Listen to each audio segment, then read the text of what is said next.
Welcome back, guys. It's Chase Gispert, And Troy Allen. and we're here with the Lions Den Sports Podcast, doing a little Super Bowl recap Yes, and sir. Yes, just our sir. overall thoughts on the NFL season. First, though, we would like to give our thoughts and prayers and condolences with the families and people affected by the shooting at the Kansas City Chiefs Super Bowl parade. Believe that was 2 days ago now. Yeah. Right. Yeah. I mean, we could get into a whole spiel of that.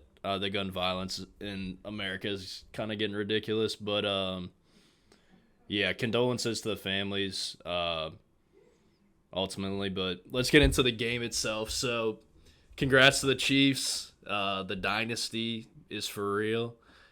Three of the last 5 years they've won the Super Bowl. This makes it two in a row. Mahomes has three at 28. If you look at his stats, he's on pace to really surpass Brady, if that's imaginable. Probably in everything but maybe rings, because Brady has 7. But shoot, at this rate, I don't know what's stopping him. Exactly. Like if you look at his first year starting, the 50,000, not 50,000, the 5,000 yards passing and 50 touchdowns season he had, winning MVP, and then from there it's just been lights out. They've gone to the AFC Championship game every single the last 6 years, won 3 Super Bowls in 5 years, and every Super Bowl that he's won, he's had to overcome a 10-point deficit. Versus the Niners, the first time they were down 20-10 with 6 minutes left remaining, and they scored 21 points unanswered. Mm-hmm.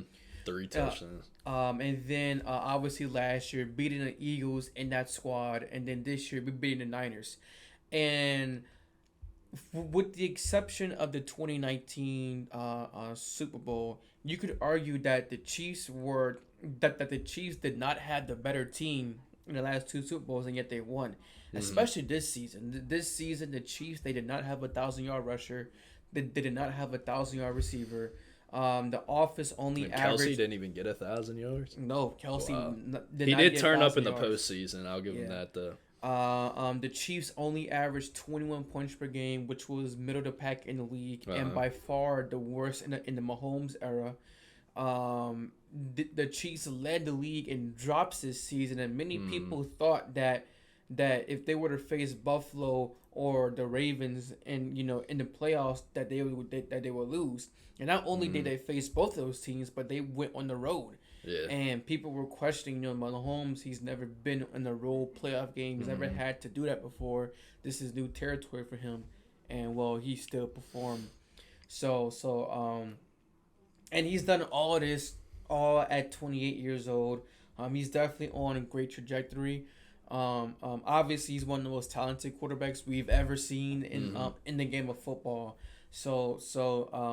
I'm not gonna call him the GOAT right now, because I think part of being a GOAT in your sport is that you do have to have that longevity factor. Yeah, he doesn't have that yet. He's only been a starter for 6 seasons. But he's definitely on pace, in my opinion. He's 100% on pace. Yeah, undoubtedly he is. Yeah, I think if his career ended today, which obviously we don't want to, but he would, I think, for sure be in the conversation as already one of the greats, and he's well on his way. The only Brady maybe because he beat him head to head. I don't know though. I mean, the Bucks I think had a superior team that year, but he's definitely on pace for sure to be the GOAT and already in that conversation. Kelsey as well for tight end, greatest tight end of all time. I would still give it to Gronk personally, but same here. But Kelsey is right there. He's got all the accolades. You could say he's the greatest receiving tight end of all time. Yeah. Trying to think what else. Andy Reid. This is now his 3rd Super Bowl. All with the Chiefs. I know he made it at least once, I believe, with the Eagles, but lost. He made it with Donovan McNabb and T.O. T.O. playing on one leg, I think. Yeah. That was 05, I want to say. I could be wrong. Maybe 04. I'm not sure. It was because I think Tio played that game with a broken leg. Yeah. Something crazy. It was like something. that. He was Yeah. like playing on one. And he still had over 100 yards in that game Yeah. too. Which But, just goes to show you how amazing it was. That's insane.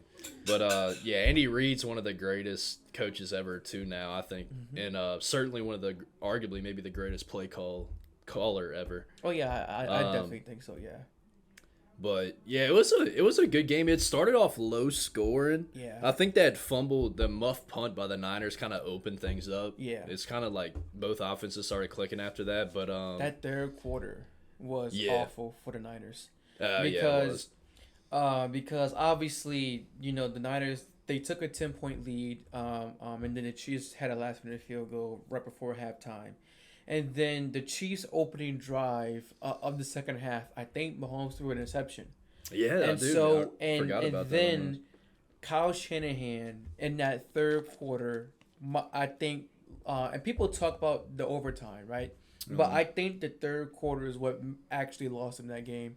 Because in that third quarter, they had 3 straight 3-and-outs. Brock Purdy went 2 for 7, and Christian McCaffrey only had 1 carry.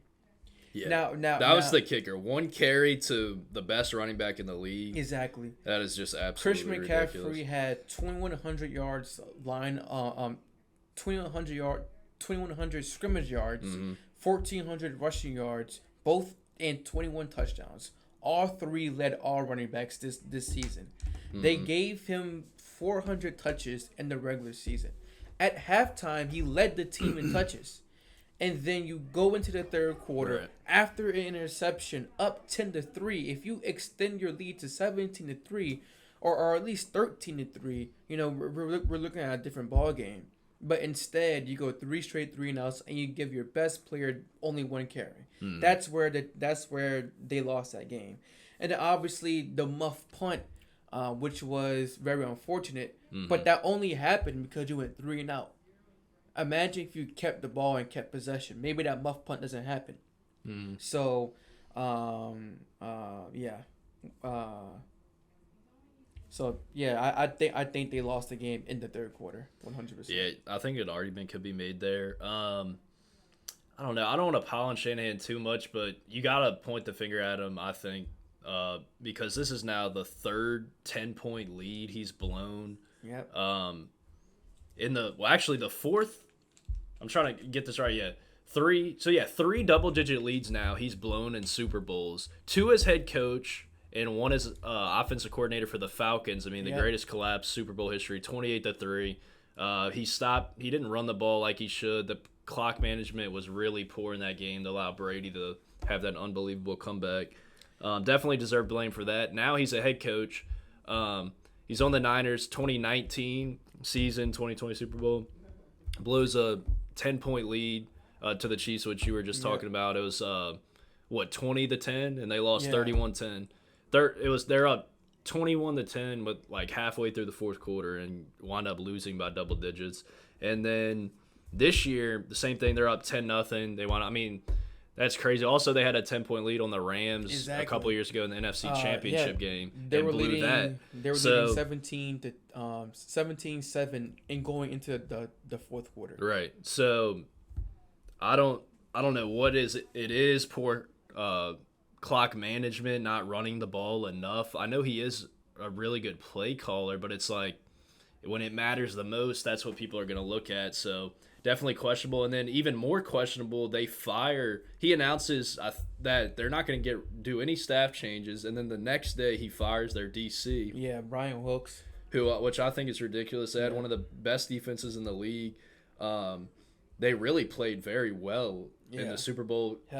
Before Dre Greenlaw went out, I know people say, "Oh, it's just one player." He's very instrumental in their defense. Exactly. Him and Fred Warner together, tandem at linebacker, is probably the best in the league. Yeah. When he went down, a fluke injury, by the way, he's literally about to run onto the field, kind of just jumping up and down, getting ready, and then pops his Achilles. Yeah, pops his Achilles. Very unfortunate for him, man. Especially with like sports athletes, your Achilles can pop at just any time because you're working out so much. I remember a couple years ago with Klay Thompson, he popped his Achilles during practice, a routine jump shot. Practice I believe practice had already ended, and he was getting up some extra shots and came down like he usually does, and it just popped. Yeah. And so, for athletes, their Achilles can literally just pop at any time because like they're doing so much change of direction, moving around, and they're putting lots of strain on their Achilles, and at any given moment it could just pop. Mm-hmm. So same thing happened to Rodgers this season. A routine tackle, he's probably been tackled like that multiple times, and it just gave out. So very unfortunate for the Niners. But like even with his absence, they still held the Chiefs to just 3 points. Right. At halftime, they got that interception. Like things were really going their way, even with McCaffrey fumbling the football on their first drive. Things were, the luck was going their way, and then that disastrous play calling, and then that's when the tide of the game really shifted for the Chiefs' favor. Right. So when I'm looking at the box score, so it was 19-all. You hold Patrick Mahomes led Andy Reid, Travis Kelce offense under 20 points in regulation, and it still has to go to overtime. That's not good enough for me.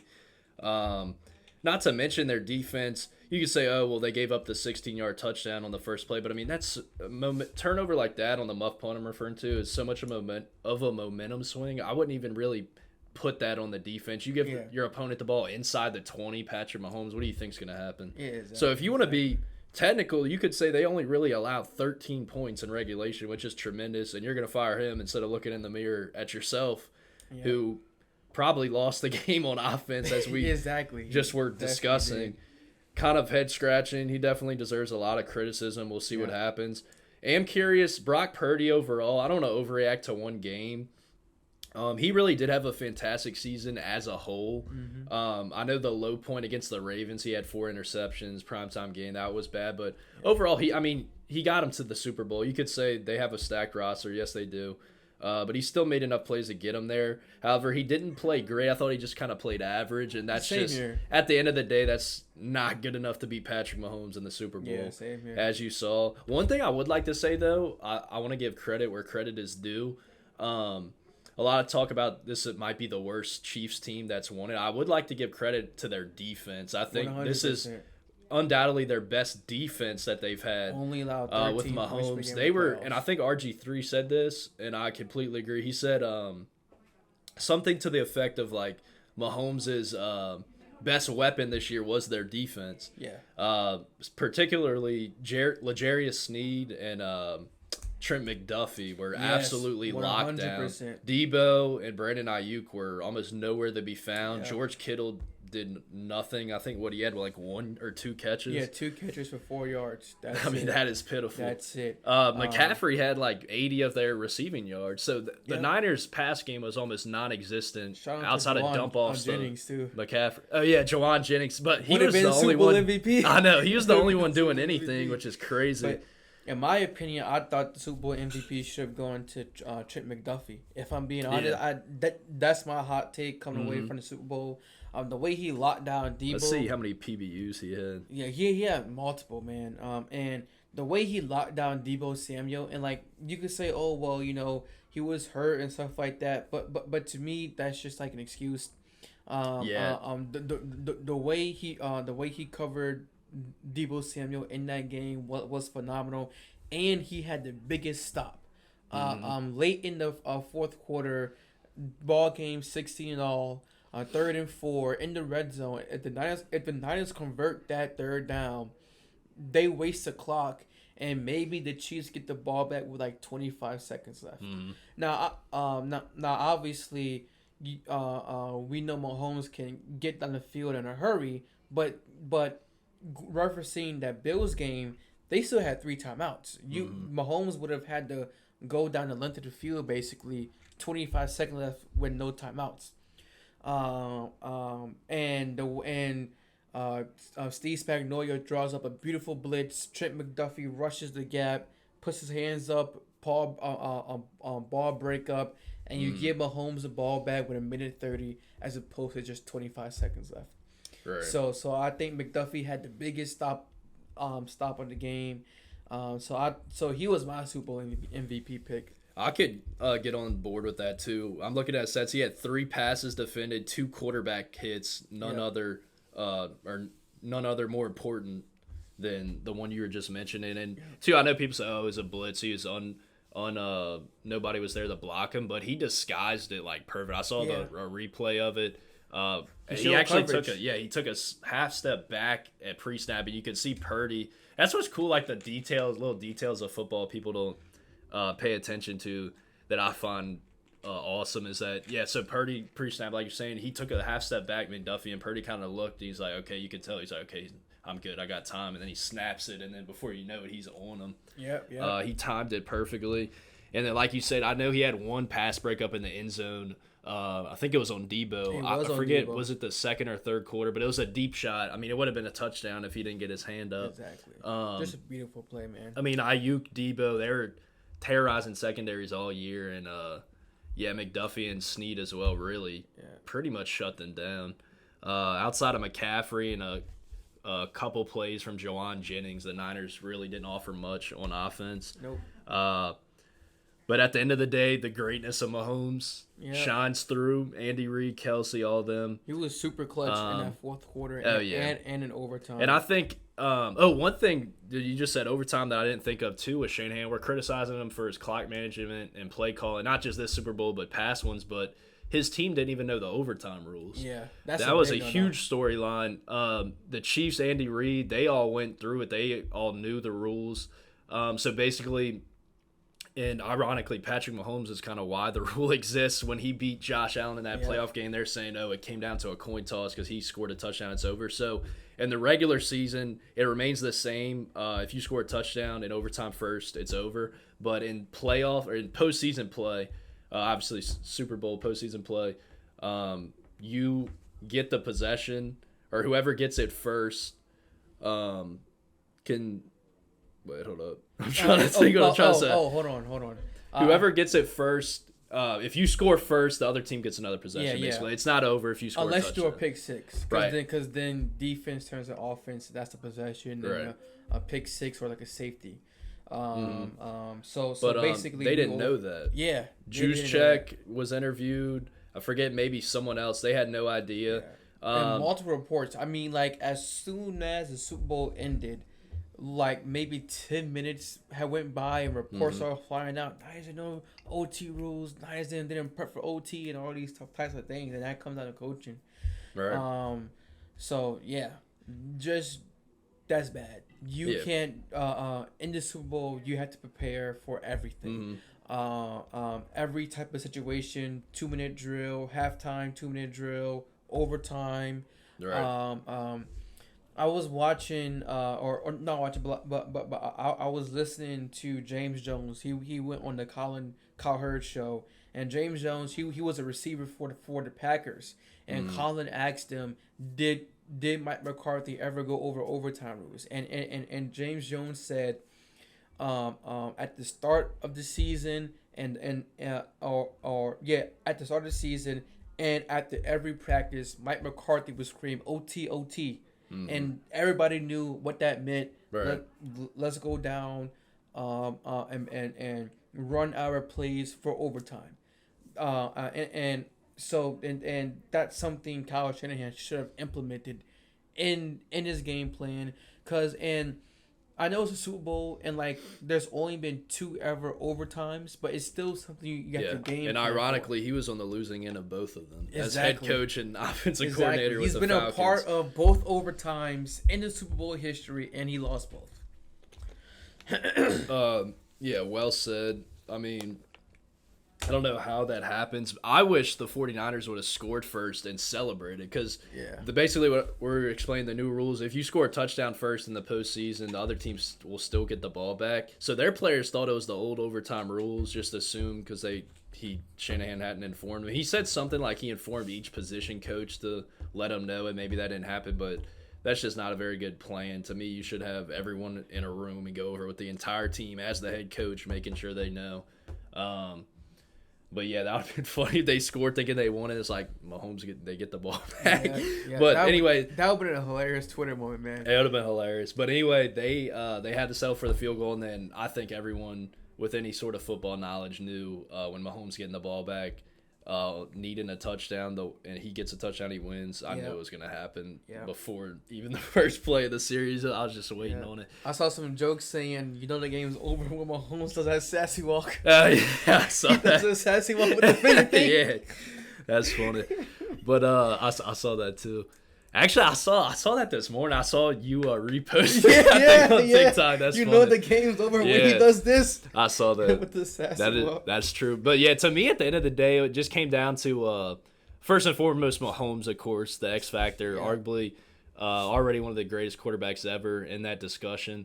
When you got him on your team, it's just such an advantage, especially in the Super Bowl, biggest game of them all. And then also, I would say that coincided with coaching is what, to me, pushed the Chiefs over the top, as well as their DBs shutting down the Niners pass game. 100%. But, I think it's fair to say Andy Reid completely and utterly outcoached Kyle Shanahan in this game. Yep.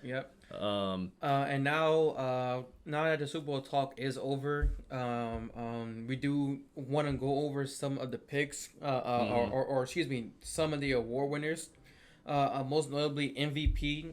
I think this has been the most controversial MVP type season. Yeah. Because all of the top flight quarterbacks, they either weren't healthy or they had down years. Mahomes, right. He had a down regular season. Yeah, statistically speaking. Josh Allen, he only really had well, hold on. It was the turnovers, really. Yeah, exactly. That did him in, because he led the league in turnovers. I think he had over 20, right? Yeah, over 20 if you include fumbles too, yeah. So he led the league in turnovers, and then the Bills, they only looked good for basically 1 month of the season. Yeah, in the last half. The first half was pretty abysmal. Yeah, exactly. And so people were really hunting and looking, and we finally settled on Lamar Jackson, which I think he was deserving of MVP given the state of the quarterbacks.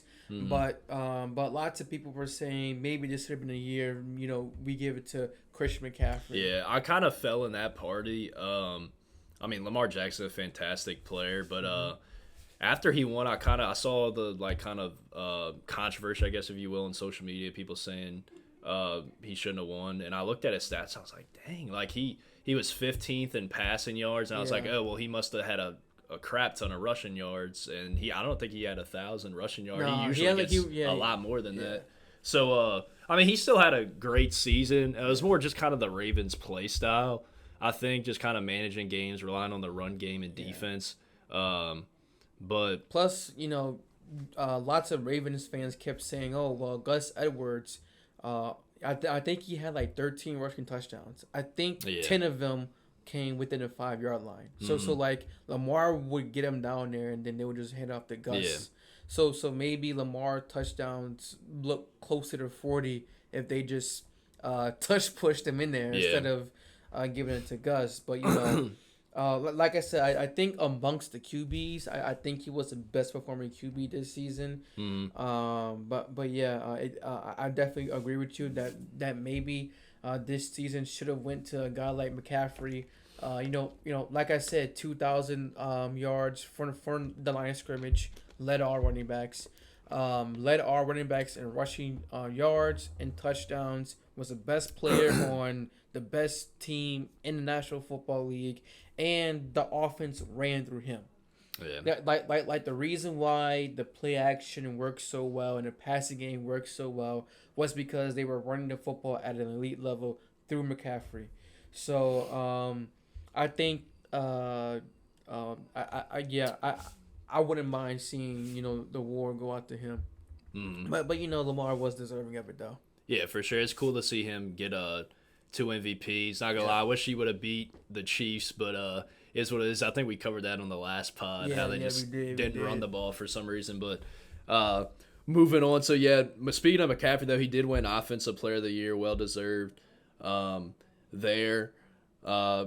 the Rookie of the Year was C.J. Stroud. Yeah. Very well deserved. I did feel bad for Puka Nacua because I feel like it was almost a year where they both deserved it. Yeah, exactly. Being a quarterback, obviously at a more marquee position, and then leading a franchise that was like 2 or 3 wins the year before. I mean, the Texans were terrible, and he brought them to the playoffs, won the AFC South, so he definitely deserves huge kudos and props. And man, the AFC quarterback picture is crazy. Like, just going forward, obviously Mahomes, Lamar, Josh Allen, Joe Burrow kind of got forgotten about because he got hurt, but we know he can perform at an elite level. Now you got C.J. Stroud. I mean, there's some guys in the AFC at quarterback. There are. And 2 other awards that were pretty controversial was the Comeback Player of the Year award and Defensive Player of the Year award. We can start with, Coach of the Year too, because Kevin Stefanski he did win Coach of the Year. I thought that was ridiculous. I thought they absolutely robbed D'Amico Ryans in my opinion. I was gonna say I think they absolutely robbed D'Amico Ryans. I mean, you bring a team from. Let's look it up to confirm. I think they won it was 2 or 3. I want to say. Yeah. Because coming into this season, the Browns were expected to be amongst one of the better AFC teams, and that's what they were. And obviously, they went through turmoil at the QB position. You know, Watson was playing bad, and then they brought in, and then DTR came in. He wasn't that much better, and then they signed beat the Niners somehow. I know. And then they brought in Joe Flacco off off his couch. So like obviously they had some QB trouble this season. But like part of what makes specifically Coach of the Year award is your ability to turn around a team. And Kevin Stefanski didn't do that because the Browns were expected to be good this season. People were not expecting the Texans to win 10 games, win a division, and win a playoff game. Right. This was thought to be a complete rebuilding year. Yeah, exactly. And the fact that he comes in right away and they do all of that with a rookie QB. So yeah, Stroud. I mean, Houston definitely doesn't have a problem. They got Stroud and D'Amico Ryans. I mean, head coach and quarterback. If you got that, you're pretty much set. Obviously, all the other positions are important, but that's really the foundation, I think, for a great team. And their future is definitely bright. But I agree. I thought he got robbed. I looked it up. They went 3-13-1 last year. Were terrible. Had the second pick Stroud, D'Amico Ryans. This was his first full season, right? Yes. I want to say he was the interim for a little bit last year, or not, or maybe not. No. He was with the Niners all of last year. Oh, you're right. DC. Yeah, the DC. Yeah, you're completely right. Yeah. So his first year, I mean, that's a crazy turnaround. I think he lost by like 1 or 2 votes. It was really close, but I still think he definitely got robbed. Yeah. What he did was far more impressive than 100%. Stefanski to me. And then obviously there's a controversy with Comeback Player of the Year, even though with Damar Hamlin and Joe Flacco. I thought Baker should have won it. Yeah. Baker too. I forgot he was a candidate. If you look at all 3 candidates, right?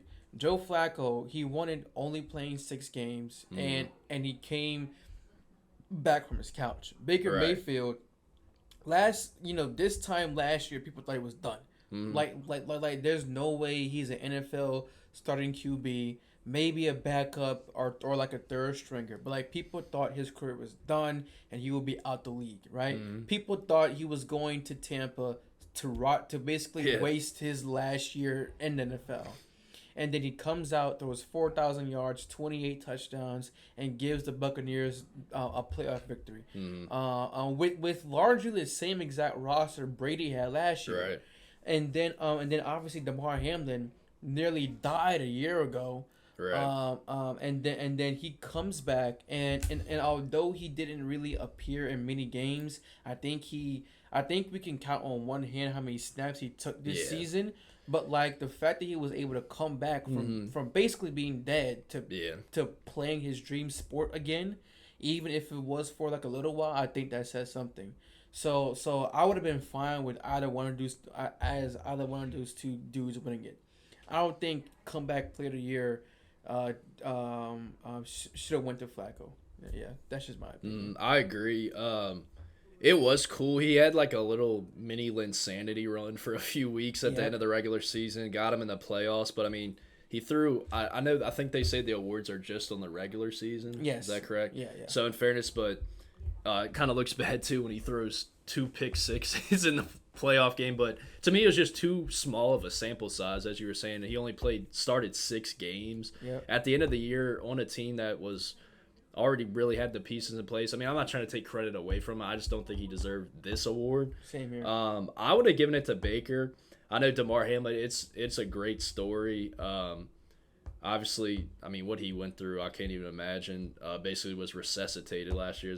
I mean, as all over the news, everyone heard about that. The fact that he's even able to suit up is a miracle in itself. Yeah. I think if he would have played a little bit more, I would have. If I had a vote, I'd vote for him. Just because he didn't play a whole lot of snaps. I kind of just like Baker's story. I'm looking at his stats. 4,000 yards, as you said. 28 touchdowns, the 10 interceptions.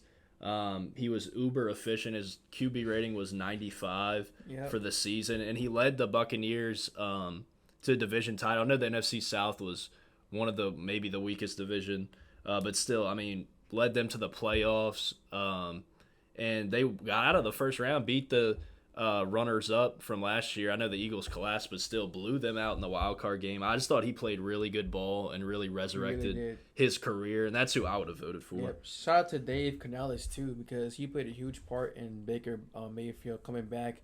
I think he's now the head coach for the Panthers. So, and also last year, Dave was a QB coach, and that was the year Geno broke out. Yeah. So he's building up a good track record. Hopefully, Bryce Young breakout year, maybe. Yeah. Hopefully, he can change the minds of people. And then obviously, the Depoy Award. This was very huge, especially on like Steelers. I know you. Myles Garrett, man. Shoot, him and Stefanski getting fraudulent awards, huh? Yeah. The Browns had the coach of the year, the Depoy, and the comeback player of the year. So I forgot about that. So surely they won a playoff game, right? You can make arguments that all three didn't deserve it as we were breaking it down. T.J. Watt led the league in sacks for the second time in 3 years. He caused more he had more forced fumbles. I think they had the same amount of pressures this season. And Myles Garrett, he had 1 sack in his last 7 or 6 games of the season. And, he still won Depoy. And I'm not saying Myles Garrett didn't deserve it because he absolutely I think he's one of the best defensive players in the entire league. I think he might even be a top 10 football player in the league. But given the year that TJ had, I thought he was better. It felt like the league was like, okay, Myles Garrett, it's your turn to win DPOY. TJ won it last year. Myles Garrett, it's your turn. Michael Parsons is probably gonna be next year. No matter, like TJ Watt's probably gonna have like 30 sacks next year, but they're gonna give it to Michael Parsons because it's his turn to win it. Yeah. So that's how I feel. I think TJ came up third in DPOY voting. I don't think he finished second. Which is ridiculous, and he should have won it. I agree with you. I'm looking at the stats. He led the league in sacks again, as you mentioned, 19. Yeah. What the NFL record is it 23 or 24? 22 and a half. In 22 and a half. In which TJ tied it 2 years ago. Yeah. And whenever he tied the record 2 years ago, there were still people campaigning for Myles Garrett to win DPOY. Yeah, that's crazy. So he led the league 19 sacks. Myles Garrett had 14. So, I mean, that's a pretty sizable difference, 5 more. TJ Watt also had an interception. Myles Garrett didn't have one. Forced fumbles, they both had 4. Yeah. TJ Watt recovered 3. Myles Garrett recovered 1. And then all the TFLs, the tackles, Watt was way ahead of Garrett. Yep. In that department. So yeah, I mean, I saw more like it on Instagram. I think it was like more of an advanced like pass rusher metric, and they broke it down. And TJ Watt beat out Garrett in almost every category. Yeah, so maybe it's voter fatigue. I don't know, kind of like the NBA, maybe with Giannis and Jokic. We'll see what happens this year. I think the NBA. I think the NFL is with certain players, they're moving towards more advanced stats, and people saw, oh, Garrett, he gets double teamed more than T.J. Watt, and his production is nearly the same and stuff like that, and I think his pass rush win rate was like the highest in the league, something like that. And so using those stats, they gave it to Miles, but the thing is, what double team percentage doesn't account for is that whenever T.J. Watt lines up far right or far left, you're not going to get double teamed that far out, as opposed to when Garrett lines up, he's lined up in the middle. So therefore, teams can account to double him. Yeah, context is important. Yeah, exactly. And so when Watt rushes in, not only is he drawing a holding call, but the running back, he's also there to double team him. But like they don't. But like the stat doesn't account for that though. It strictly accounts for offensive line. So like there's just certain context that gets missed. But yeah, I obviously I think TJ should have won it. Hopefully he does win it next year. I want him to break that sack record to officially get number one. Yeah. But yeah, like I said, Myles Garrett, great defensive player. But yeah, I just think TJ should have won it. I agree. I want to know what the Watts feed their children, because JJ and now TJ is crazy. Yeah. But I do agree. I think TJ should have won it. So to be honest, we kind of disagree with most of the awards they gave out. I mean, I know we could argue about it all day. There's always debates and controversy every year, but I think we made some valid points. But hey, I mean, at the end of the day, shout out to the people who won their respective awards. All great players. Was that all the? I know. Actually, defensive rookie of the year, was it Will Anderson? I believe. Yeah, I think so. Yeah, well deserved. He's a stud. They got Stroud and him in the same draft class. That is crazy. I know it's and crazy. The Texans, I just realized, offensive and defensive rookie of the year, both on the Texans. Yep. That's like the Saints in 2017, making me miss the good old days, man. But that's when I believe Kamara and Lattimore. Yeah, I think they both won offensive and defensive rookie of the year. Man. And that was the Minneapolis Miracle year. Yeah, I was high school. Yeah. But yeah. Can't believe the Saints, man. They fumbled away that easy schedule. No. We did make so for the locals that hopefully tune in, the Saints. I mean, as I'm sure you know, we got rid of Pete Carmichael, which is a huge plus. Yep. Hired Gary Kubiak's son, I believe, as the new OC. He was like the passing game coordinator for the 49ers. Seems like a good hire. We also got somebody else, I believe, for run game coordinator that looked like a pretty good hire. So we're going with more youth, which is definitely needed because Carmichael was aging. He's been here. He put in his time and did a good job. Not this year, but like in years past. Yep. But he had been here since like 2009. I think his first year was when we won our only Super Bowl. Ooh. So I think it's just time for him to move on. But yeah, we'll see. Seen on Twitter, it looks like people are getting behind Carr. I'll give him a pass. I know Saints fans, including me, were criticizing him a lot. I think OC absolutely matters, though. In year 2, with a hopefully better offense designed for him and another offseason to kind of mesh and gel with his receivers, we'll see what happens. But I think it's Dennis Allen is kind of now or never. Some people wanted him gone after this year. I don't mind giving him and Carr another chance, but I think it's kind of playoffs or bust next year. 100%. And it's definitely kind of like their money year. Like, if you don't get the job done, here's the door. But we'll see who we draft. I'm kind of curious. It'll probably be – it seems like we always go for the line, which, I mean, you can't really complain about. Our offensive line definitely needs hope. Yep. And we will be doing a podcast for the draft because obviously got some hyped up players. Obviously, Caleb Williams, Drake May. Jake Daniels is getting a lot of steam from LSU.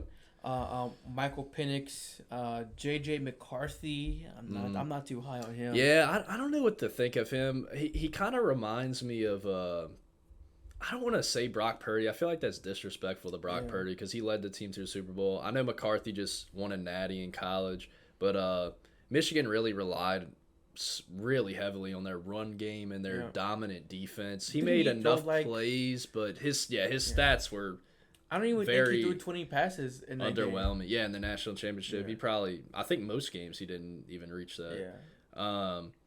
So we'll see. He's kind of like, I hate the game manager label, but I don't really know what else you would call him. He does make some nice plays, but I remember 2 years ago, or last year rather, they lost in the semifinal game in the playoff to TCU, which was a big upset, and he threw, I believe, 2 pick sixes in that game.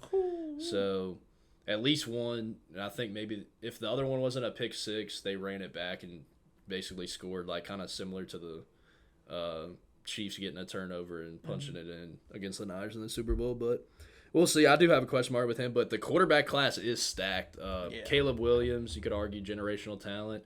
Jaden Daniels winning Heisman, and I mean, watching him at LSU, just a special player. I know I hate comparing like guys in the draft to like just bona fide stars. I feel like it's a little disrespectful, but you got to compare him to somebody, and you could see the vision.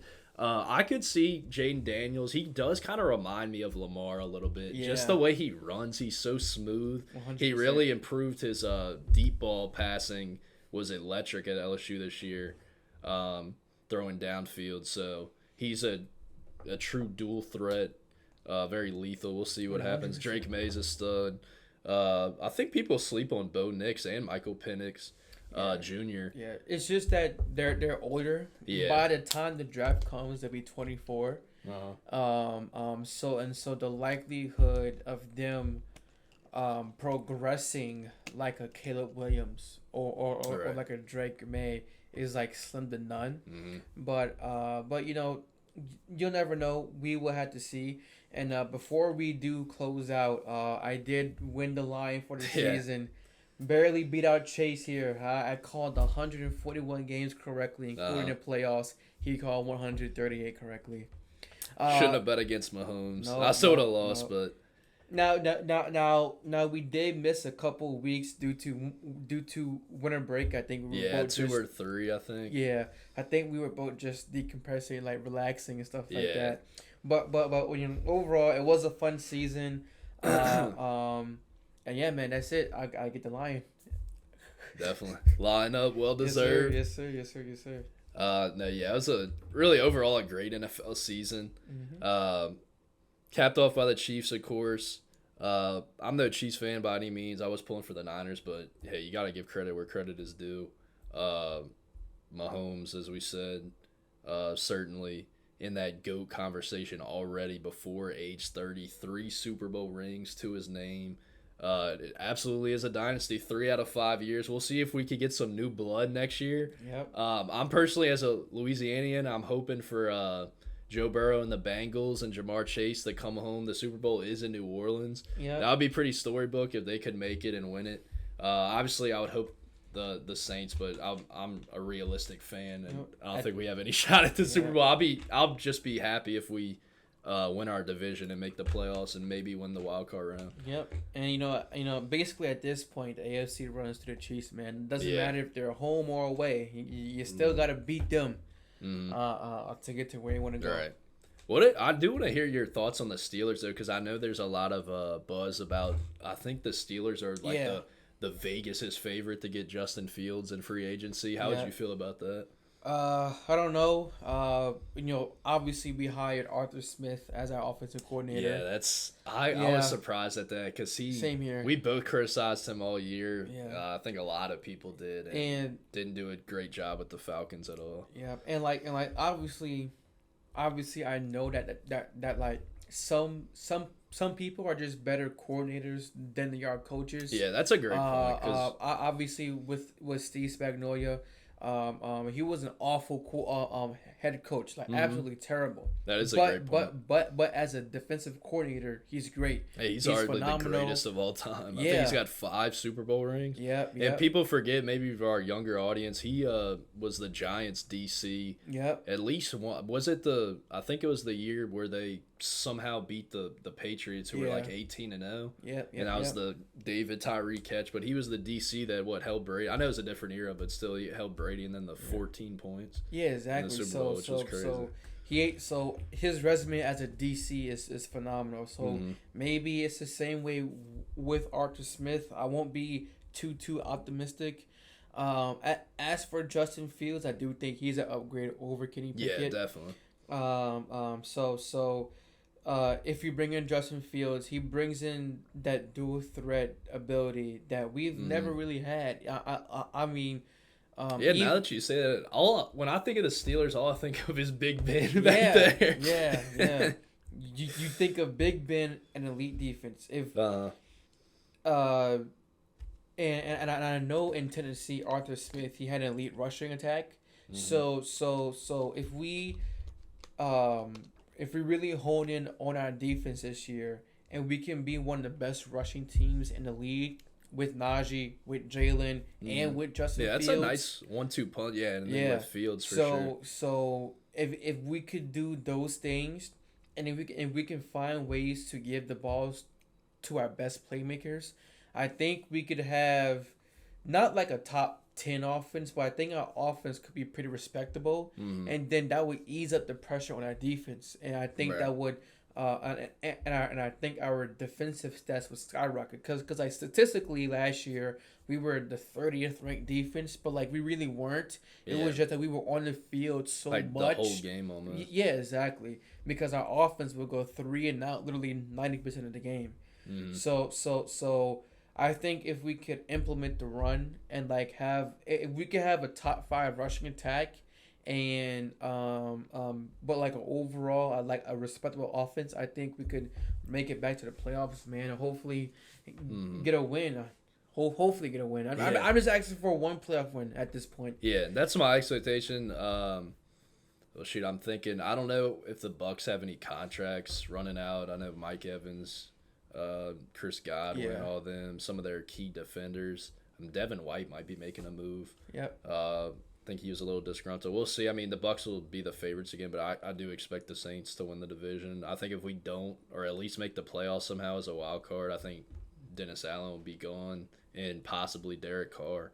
But yeah, Steelers, I mean, y'all got a good young core. George Pickens, Deontay Johnson, and then, like you said, Jalen Warren, Najee Harris. I want to see Najee Harris kind of rebound. He started to do better at the end of the year, but he had such a promising rookie year, and it was kind of surprising how bad he was at particularly the beginning of this season. Yeah. But maybe he's you said that definitely run a guy game that starts off slow. Yeah, maybe you get him going.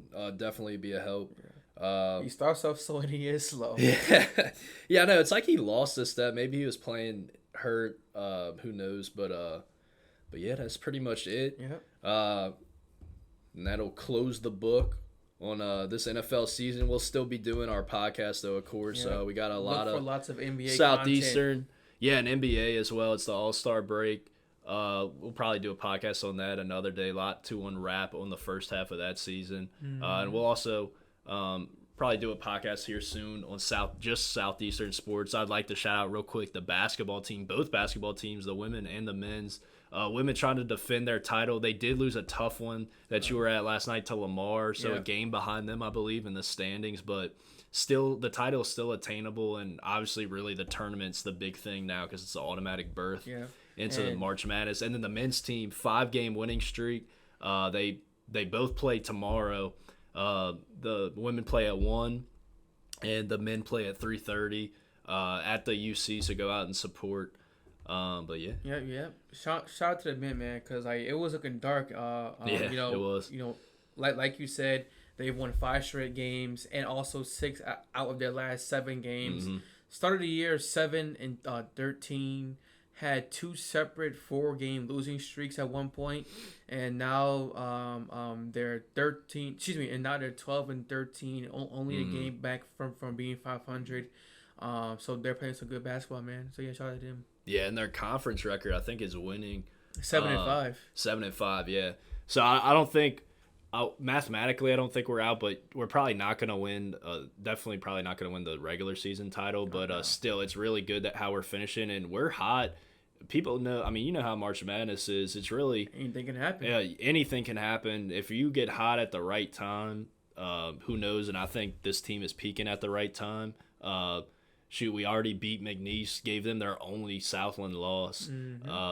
So who's to say we can't maybe meet with them in the tournament championship and pull it off again and go dancing come March? But that'll be interesting.